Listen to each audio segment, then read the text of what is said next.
The move is finally complete, yet Charles, my father-in-law, utters his disdain without bothering to address me by name.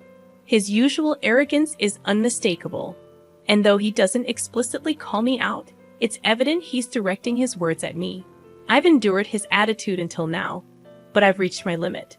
As I pause from wiping the table, I shoot a defiant glare at Charles, who doesn't even bother to meet my gaze.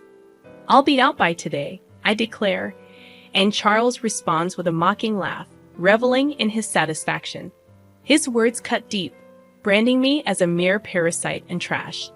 He envisions a life refreshed once I'm gone, oblivious to the profound changes his own lifestyle has undergone over the years. Allow me to introduce myself. My name is Grace, and I recently turned 40. I'm married to William and currently residing with my in-laws. Despite several years of marriage, we remain childless, and there's no intention or possibility of having children. The harsh truth about William's infertility surfaced shortly after our marriage registration. Had I known from the start, I might have reconsidered our union.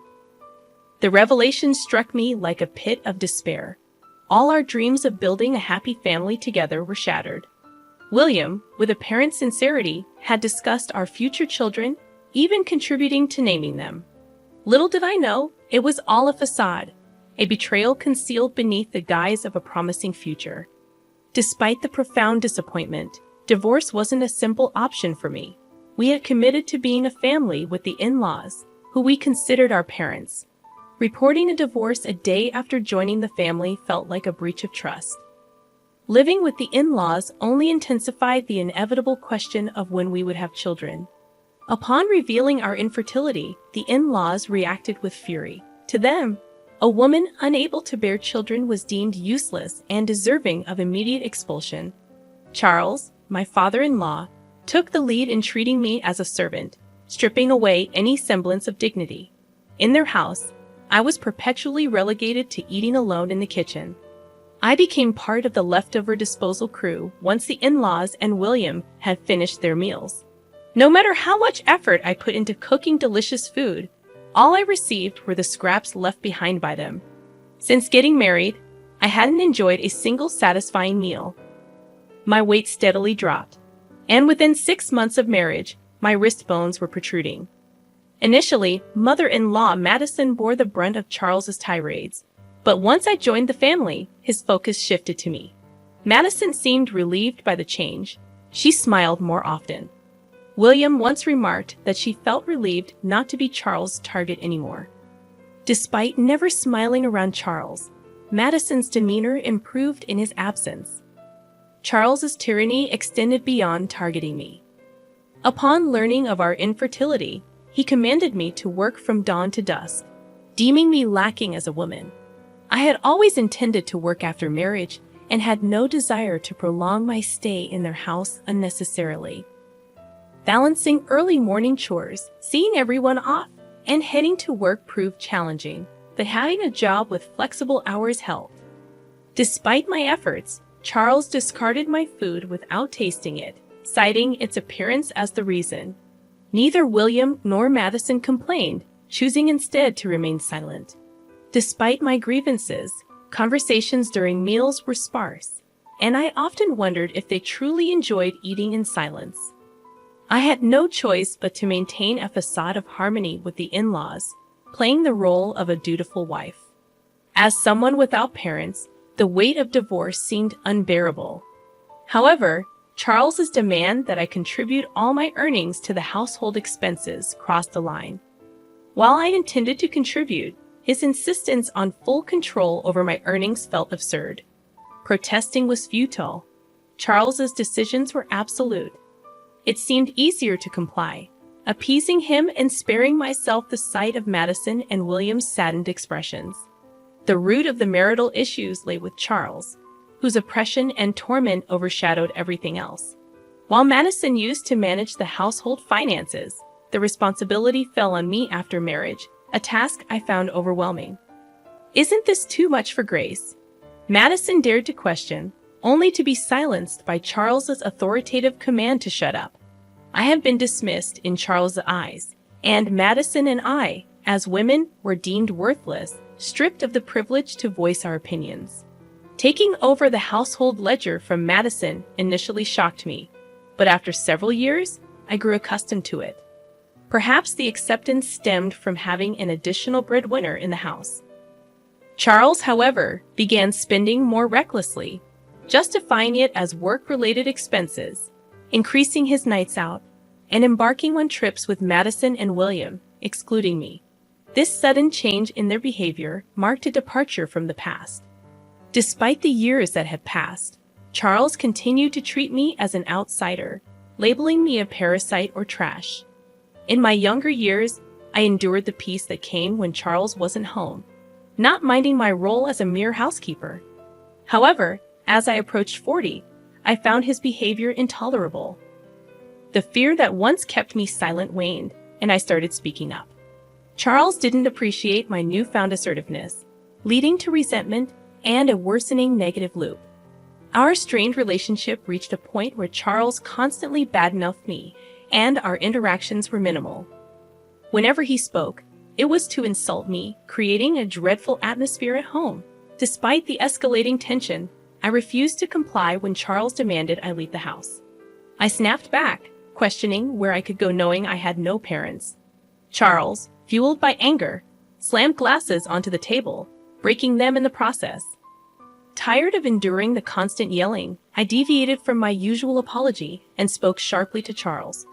I pointed out that he should calm down in his older age.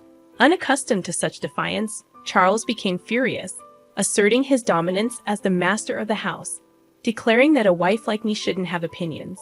Frustration reached its peak, and I confronted Charles head-on, expressing my years-long desire to be treated like a human. He retaliated, escalating to grabbing me by the collar and vehemently declaring that a person like me wasn't needed in his house. The force of his words was enough to shake the furniture, and in that moment, I was pushed away. I should have offered an apology right then and there, but I could no longer contain my frustration.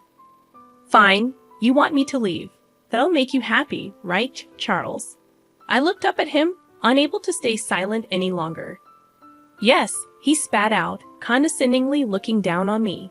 Then I'll do it, I declared. He stormed off to his room with a loud noise, and I, now a bit calmer, started cleaning the living room that Charles had dirtied. Madison came to check on me with a worried look, but she left without saying anything, returning to her room. I felt like I had no place in this house anymore. Neither William nor Madison would protect me, and years of endurance exploded, making me feel even more isolated. The next day, as usual, I got up early and began my routine. Charles woke up and entered the living room, sitting on the sofa, leaning back, and spreading the newspaper without even glancing at me. Then, without looking up, he asked, "Finished moving yet?" There was no way I could have moved out so soon after yesterday's events. I didn't even think he was serious. I thought it was just a drunken outburst, not something he meant. This was about leaving the house, right? "When will you leave? You have no right to live here anymore," Charles said, still not looking at me. I stopped wiping the table and turned to face him. If he was serious about wanting me to leave, then I would respond seriously. "I'll be out by today," I declared. Madison, who was listening nearby, froze, her worried gaze falling on me. It was clear that once I left, Charles would target Madison again, and she didn't want me to go. However, Charles insisted on my departure, and I had no other option. Charles laughed loudly, likely satisfied that he was getting his way. I rushed out of the living room, quickly packed my things, and left the in-laws' house. I hadn't decided where to go, but I felt liberated. I sent a message to William, who was already out, asking him to divorce me. A lawyer would contact him, and then I turned off my phone. Over the next few days, I found a lawyer and had them contact William and the in-laws. Charles, thinking divorce was inevitable, pressured William into signing the papers quickly. Despite William's reluctance, he signed the agreement under Charles's glare. I signed in front of the lawyer, and the divorce was finalized. We completed the distribution of property, and I was able to claim a settlement for Charles's harassment, which I had recorded. It was worth paying for a lawyer instead of fighting alone. Charles, concerned about his public image, avoided any complications by involving lawyers. Knowing exactly how much money Charles had from managing the household finances, I suggested an amount he could just about afford. With the property distribution and harassment settlement paid in full, I started a comfortable life in my own apartment. I used to hate being alone before marriage, but after living with the in-laws and getting divorced, I embraced the newfound freedom. I've grown to appreciate the solitude of my own time. Cooking meals for myself, I relish the tranquility without anyone raising complaints. About 3 months after the divorce, Charles persistently calls, and though I assume it's nothing positive, I choose not to answer. However, a momentary lapse results in me accidentally picking up. "What have you done to my house?"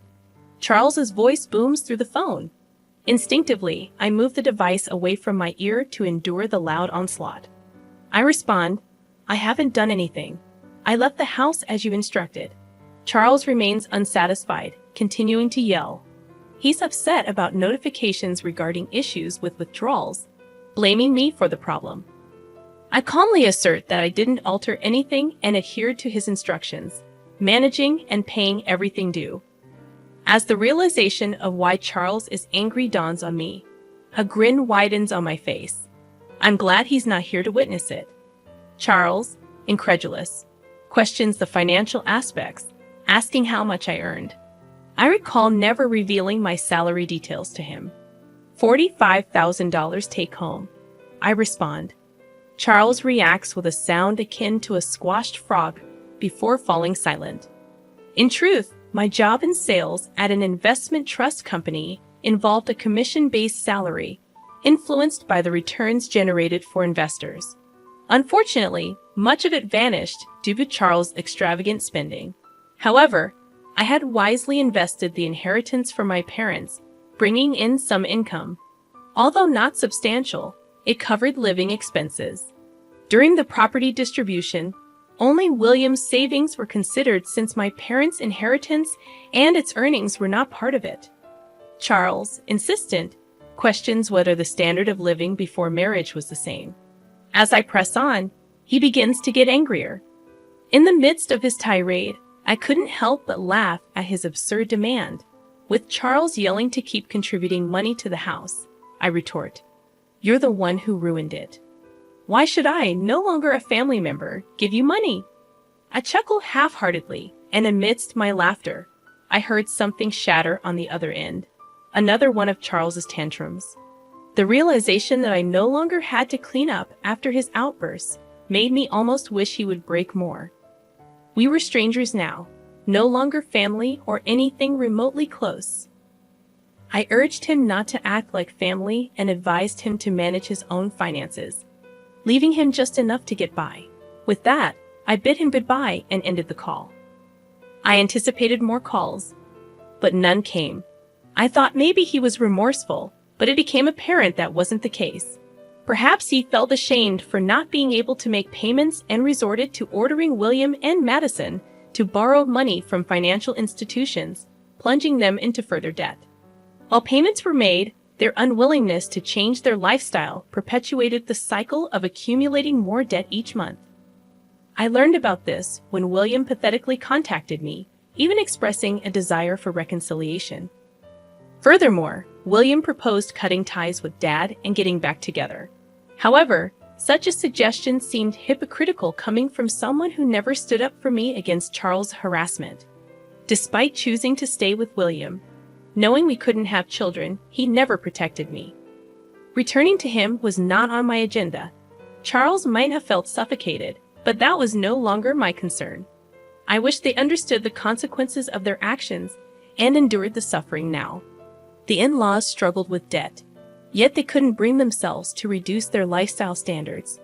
Charles, now a contract worker with a reduced salary, joined Madison and William in part-time security jobs. It wasn't just Charles. It was also Madison and William, persisting in maintaining their living standards despite being at their limits. I used to be desperate to protect William, but now I lived for myself. At 40, having children might be challenging, but I remained open to the possibility. Before the divorce, waking up felt like a chore, but now I woke up feeling refreshed, eagerly anticipating a better future in my new life.